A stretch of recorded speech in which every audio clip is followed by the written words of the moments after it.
Steve didn't pick that song himself. I did. Just as a disclaimer. So you don't give it to him after the service, you give it to me. No, I'm just kidding. So is it okay to have fun in our spiritual community? Is it okay to have fun in church Sunday morning? Who likes that song? Oh, this is where I belong. So who can hear within that song some spiritual principles? Just shout some out. Like, try to take one person at a time, but take it easy. Yeah. What else? See, there's so many. Lighten your load. Good. The sound of your own wheels drive you crazy. Anyone have that experience? Okay. What else? Let it go. Don't depend on others. Lighten up while you still can. Do you know that there is a, we saw it in the film Happy, there is a term that's used in Japan that refers to people that they kill themselves from working to death. They work to death. And they die, and it has its own word now, and they have even a choir of the women that have lost their husbands, or people that have lost their husbands, their fathers, their sons, to this overworking, but they die from working to death. So I don't, by that time you have not lightened up while you still can, right? And for some of us here, we probably have a checkpoint there, right? So what else? What else from this fantastic spiritual song Sunday morning? Any other parts? Don't even try to understand. Are there times when it's just, you could try to come up here and segment it and section it out and look, this is how many years I've been alive, this is what I've done, this is all the outside stuff that's happened, this is all the inside stuff that's happened. How in the world have I gotten here? How in the world have I ended up here? Why do these things happen? Why do those things happen? Don't even try to understand. Have you ever gotten to that place where you feel called to not even try to understand? Any other parts? The music itself creates this vitality of spirit, does it not? Now, one of the things I love about this music is that when you're driving down the road, trying to loosen your load, and you've got worlds of trouble on your mind. I really just wasn't planning on saying that, but when you are driving down the road and you're listening to your radio, you might not hear the song, God is my source, God is my power. When's the last time you heard that on the radio? Raise your hand if you have the last time. Okay, what about thank you for this day, Spirit? The last time you heard that on the radio? What about my song, Deliver Me? Did you hear that on the radio? We can always vision. No, just kidding. Okay, so I'm serious about that visioning. The thing about this is that when we tie a spiritual practice, when we tie a lesson, when we tie this idea of the evolution of our consciousness, of rooting and getting out of ego and getting out of into our spiritual mind, right? Out of the limited and into the unlimited. When we're in a sacred place like this with other sacred beings and we elevate our consciousness, when we birth it up and we bloom here in this sanctuary, one of the tools, and this is a psychology tool, we could call it a spiritual tool, but it's basic psychology. And it's basic spirituality. In fact, it's basic humanity. We know that if we have an epiphany, if we have an awakening, if we have a vibration and a feeling in this sanctuary, if we can link that to something in our outside world, we have another God language. We have another path and another way for Spirit to speak to us wherever we are. Has anyone ever gone through a hard time and done that fun thing? I know I'm not the only one. I mean, I could be, but I doubt it. Because whenever you think you're the only one that's done something or thought of something, there's a club out there. You just are not a member. There is a club out there. So we should have meetup groups every time we think of something. Meetup is that online group. Meetup group every time we think of something that we could be a club of. But and you don't have to raise your hand for this, I'll be the one to admit it. Who has had a hard time? Either you're just bawling in the car, or you're trying to discern something, you're trying to figure out what to do with your life, or anything like that, and you have said to the God of your education that might live in a cloud, or the God of your soul, which is beyond education and beyond religion, but you have launched a prayer outward and said, I'm listening. If when I turn on this radio, you could just have a song for me, I will get the message. We are so cute. Look, I didn't even have to say raise your hands. You guys are like. If God, and then what happens is this, right? You turn it on and it's like, it's not that song. But I'm listening for the next one. I'm going to wait for the next one. Oh, the best is when you're trying to figure out if you should stay in a relationship or leave it, right? Seriously, can we admit how many of us have done that? All the ladies in the house. No. But you'd say like, I can hear you. I will hear you now. My focus is on listening. I can hear. So when we tie in our spiritual practice with our everyday life, and we bridge the gap between secular and sacred. We bridge the gap of who I am in this sanctuary and who I am outside. A mighty works happens because we, again, expand our God language. And that's what it's all about, because if everything is here, like Reverend Mary Ann said earlier from that song, everything you need is already given. And that's what we know the nature of this God universe is. The nature of this spiritual universe is that it is all right here. Everything that we need is perfectly designed around us and within us for our highest good. Absolutely, it is here, but we don't walk around like it's here, do we? It's here. You wanted to clap. It's here. So then we have one job, and one job only. Our job is to expand our consciousness, to open the avenues for the spiritual presence that is within us, around us, that is everything, to move and speak and have language within our being and within our environment so that we have ears to hear and eyes to see. Amen? So, today we're going to talk about overwhelm. Has anyone ever had that? Overwhelm, chaos, maybe relationship troubles, anxiety. Throw it all in the pot. Go ahead and think of your pot. Grab a dish from the cabinet. Go ahead, grab a pot, close your eyes, open it up. Now put everything in it, anything that is current in your life. And if you can't think of anything current, just pick a situation in the world or anything like that, or that you might have in the future. Go ahead and build one for yourself, right? No, just kidding, don't. But take your pot and put any of the troubles in there, right? So overwhelm. What generally happens when there is overwhelm is that the ego takes charge. And the ego in the mind starts trying to figure it out, right? Starts trying to use the best of our spiritual practice, the best of our education, the best of our intelligence, the best of our prayer life. Sometimes, hopefully, if we don't forget to pray, until there's a problem. Do you do that too? Forget to pray, and then all of a sudden you're like, I should have prayed. Anytime you lose something, pray first. But the ego takes all of those things and starts to problem solve, starts to dissect and to restructure. But that's just an ordinary response. So when there is overwhelm, this is what I believe. I truly believe when there is overwhelm, and you fill in the blanks about what else you're going to call that today, it is an opportunity. It is an opportunity for a spiritual practice. It is an opportunity for soul's growth. And if we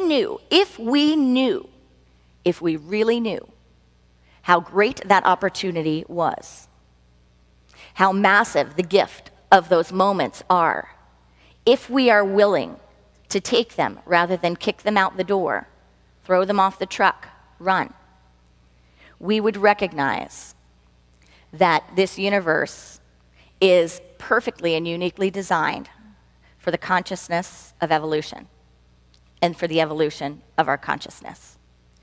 But what tends to happen is that we don't take it like that. No, we don't. If we have that in a job, what do we think of doing? Leaving, quitting, right? The moment that we have too much in a job, what does the ego want to do? It wants to quit, run, or it wants to fire someone else, right? What happens in a family when this happens? When the family chaos, and I know none of you know what I'm talking about, but when the family chaos, I'll just share with you a little bit about what some people experience that are in the world you're interacting with. When the family chaos gets to be a little bit too much, what happens? We start to shut down, run, disown, disconnect, right? All of those things. That is the nature of our being. We go, it's fight or flight. Get it away. I gotta be done, gotta be done. Gotta do whatever I can do to get this back into peace. Have to do whatever I do to get this back into peace. And a lot of times that has the appearance of being all of this disconnecting, right? Is there another way? Is there another way? And is that fully engaging in the spiritual growth and opportunity? Well, sometimes it is. Sometimes it is, and that's for us to discern, right? Sometimes the best thing you can do, and you know the kinds of things that I'm talking about, or you will in the moment, is there's a clarity, right? There's a peace, and there's a knowing that this is complete. But those aren't the times that I'm talking about. The times that I'm talking about are the times when you want to run, disown, disconnect. Maybe in a relationship, how does this look? Think about this in a relationship. What could it appear to be? What could the effects be from this feeling of overwhelm or chaos? Is anyone brave enough to say the one I'm thinking of? Okay, divorce, breakup. Another one. If you're in a relationship or a marriage and overwhelm and chaos and anxiety, disappointment starts to happen, brave soul. Cheat, right? That's something that happens, right? It's something that's very common in our society. And, you know, we call it cheating.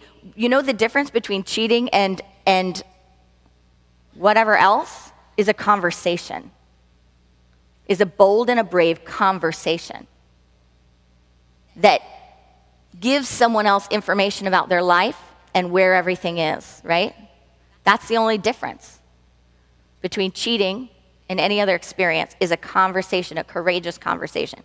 But that's not what the ego does. The ego thinks, I need to relieve this. It's like a teapot boiling, and all you know how to do is lift the lever so that the whistle stops going. But what's happening is if we don't take the teapot off the stove, then the water in there is still boiling, and it will boil and boil and boil, and it will boil out. And eventually you will melt the pot to your stove if you just click the lever so that you can't hear it anymore. And that's what these escape mechanisms do for us. They come into play when we get overwhelmed. And sometimes they come into play in ways that seem very simple and benign. And sometimes they come into play in ways that seem hard. There's another thing that happens in a lot of relationships and marriages when there's stress and trouble, and that is redoing the kitchen. Be very afraid if you start redoing the kitchen. Check in. No, and don't be too scared, but do go to lunch. Go to a very nice lunch if you guys are redoing the kitchen right now, and just check in with each other. No, but really, I'm kind of serious. Someone's getting scared. I'm here for you after the service if you need to talk. No.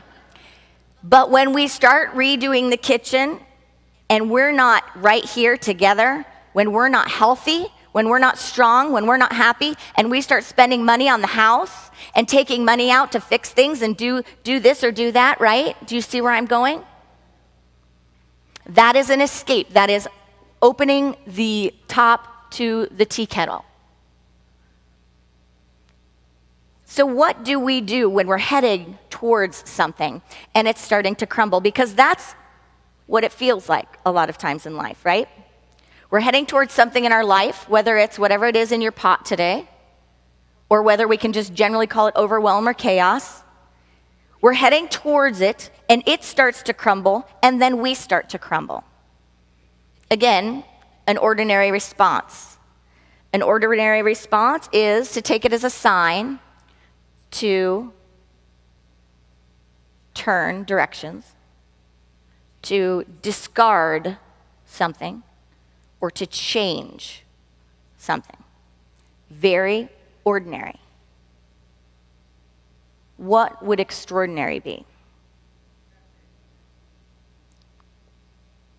Acceptance, introspection, pause.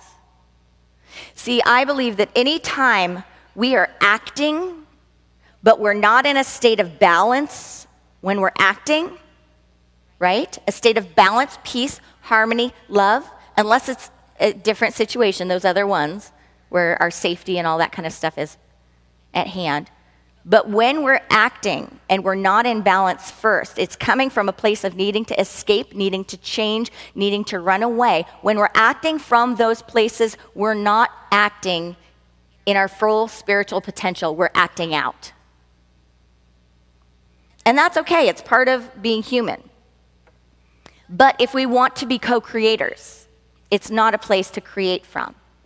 And so there's a simple spiritual practice to apply at times like that, but we can only apply them if we wake up and we say, ooh, I've got worlds of trouble on my mind. It's time to stop and take it easy. I can hear the sound of the wheels turning in my mind. It's time to stop and take it easy. I need to loosen my load. It's time to stop and take it easy. Because acting from those places is acting out. There's a wise saying that says, don't just do something, stand there. Don't just do something, sit there. So can we get out of the ordinary and pause? Because the extraordinary response is to do nothing. The extraordinary response is to take it easy, to pause, to stop and observe. Kind of like we teach kids when there's a fire, you know, the fire drills. Stop, drop, and roll. Just stop. And stopping doesn't mean disconnecting and backing up from something. It doesn't mean changing course. It means to pause, to freeze frame. One of the worst sins we commit as human beings on this planet is acting when we're off center. And I use the word sin, which you don't use very often, do I? But I use the word sin because the source of the word sin means one simple thing. It means missing the mark, right? It means missing the mark. So if I'm a marksman and I'm trying to hit exactly that light and I'm going like this and that's the light and I'm ready to go, if I all of a sudden fly it up there, I miss the mark. Is that an awful, horrible thing? Is that the end of the world? No.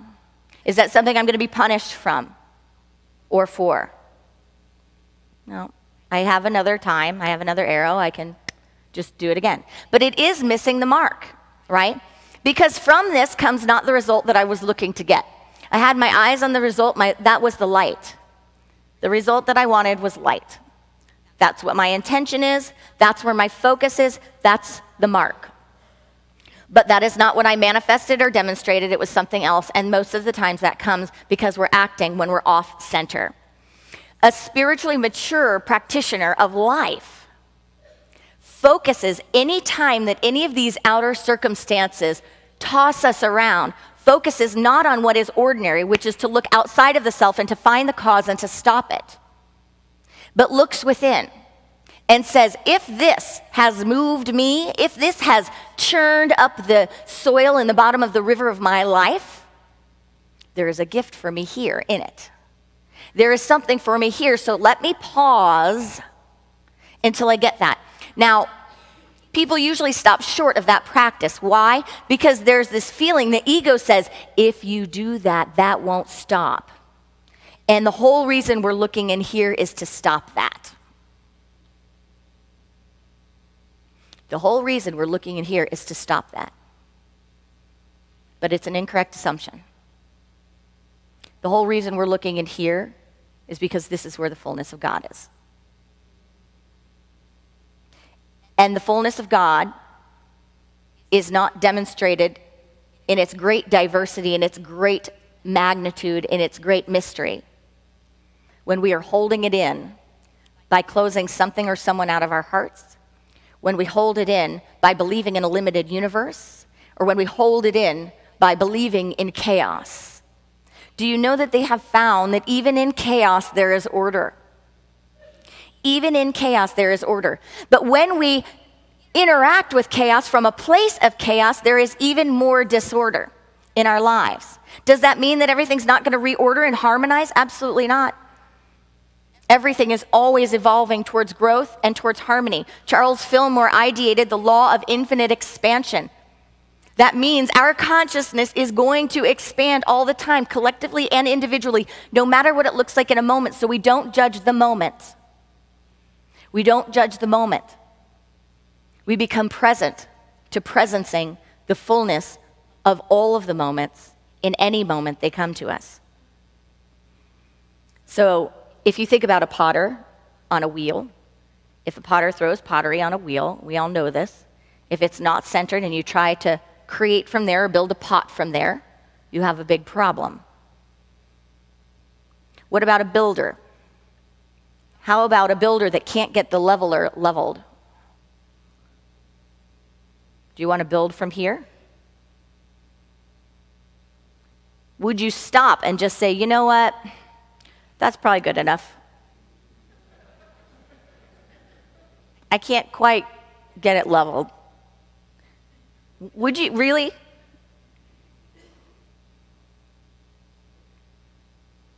I don't think so. What about a guitarist or a pianist? When there's a string that's out of tune, would you go and play the great symphony? You would stop, right? And get it tuned first. How about a seed that's starting to grow? Would you transport it, move it if it didn't have roots yet? Or would you wait till the roots are great enough that it has what it needs to build and grow from there, to create from there? Think of another example for yourself. Think of something in this intelligent universe of ours where if it's not centered, rooted, leveled, tuned, you would not want to create from there. Give yourself the gift of your very own idea of what that could be.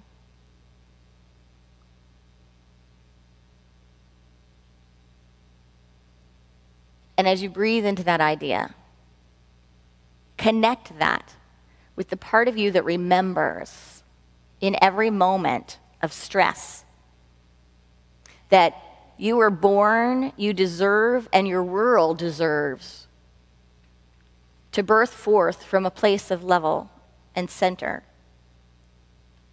And that when we do, in fact, life is easier.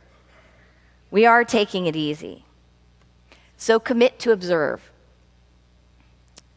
That first step is to stop in any of these moments of overwhelm. The next step is to take it easy, which means committing to observe, getting into the silence, recognizing that nothing is that important, recognizing that anytime we think something's that important, we think we have to act immediately, that's really a form of tunnel vision. Anytime we think something is so big, so bad, so humiliating, so wrong, so destitute, that's just a sign we're not leveled. Just a sign we're not centered.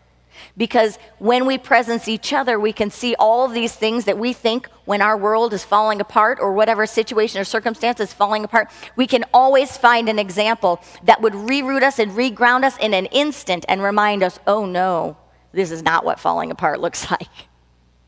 Right? If you go through times that you think it's falling apart and you want some grounding on reminding yourself that that's not what falling apart looks like, talk to 10 people. Really. And say to them, could you tell me I'm feeling like this is what life falling apart looks like? Could you tell me? Is that true? Or could you give me any other examples that would ground me? No circumstance, no situation, no person or relationship can keep you from your good. None of these things can change your life unless you power and fuel that change, unless we recreate that change. Our best work comes when we seize these opportunities. It's ordinary to pass them by. It's ordinary to pass them off and to say it's all about other things. And in fact, sometimes it is all about those other things, but that's none of my business. What's my business is my business. My spiritual business, my spiritual opportunity. And it is always, always, always about spiritual growth and expansion of consciousness. Always. But we can only focus on one thing at a time. Just like our eyes, you know, your eyes look in one direction, it looks out, right? You don't see your face when you're walking around, unless you have funny glasses. But you don't see your face. You can only see out. It's a similar idea. If we focus on what's going on out here, I think that's why Jesus, the master teacher, said so much about this being hidden, this being so small, this being in such a place, it's hard to find, it's hard to see. It's not all these grandiose things. It's not all these things you see. That is what that is. It's right here. It's closer than you think. It's right in the midst of you. It's where you wouldn't even think of looking. Right here.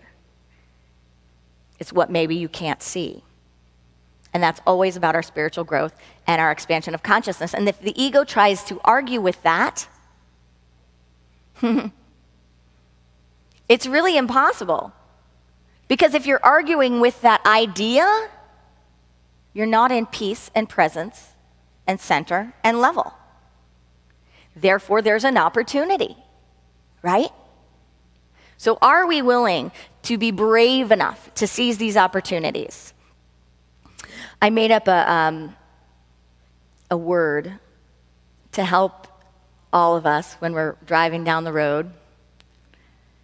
And the ego or the pain body or whatever we want to call it, the drama self, has a hold on us. It's a foreign word, and it's an acronym to help us reground. And it's this word. Wait! It's very advanced. Wait!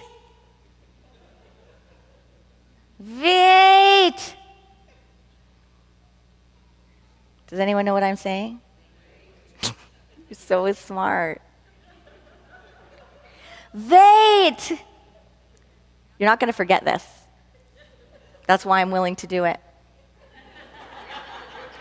If you remember that wait is very effective advanced techniques. So anytime we're going to act from that space, wait, and apply some very effective advanced techniques. V-E-A-T, very advanced, effective techniques, effective advanced. If I could have found an acronym for wait, I would have given that to you. But I had to do wait. So if you wait, you recognize that you can do a few things. The first thing is a planet scan. A planet scan is when you zoom in and you zoom out to see how very little your problems are and how very big your God is. The second one is the flip-flop coin toss, very advanced skill. If you're wondering how you feel, tell yourself you will do whatever the coin tells you to do. Flip the coin and see how you feel. Do not follow the first instructions. Follow your feeling. The next is the mirror trick. If at all ever you feel stuck, take a mirror and start going through all the options with yourself, looking at yourself in the mirror, saying, it is okay if I leave this relationship. It is okay if I leave this job. It is okay if I stay in this job forever. I am okay if my family falls apart. I am okay if they come back around. I am okay if I can't forgive them. I am okay if I can. I am worthy if this falls apart. I am worthy if it doesn't. I am worthy if I have a job.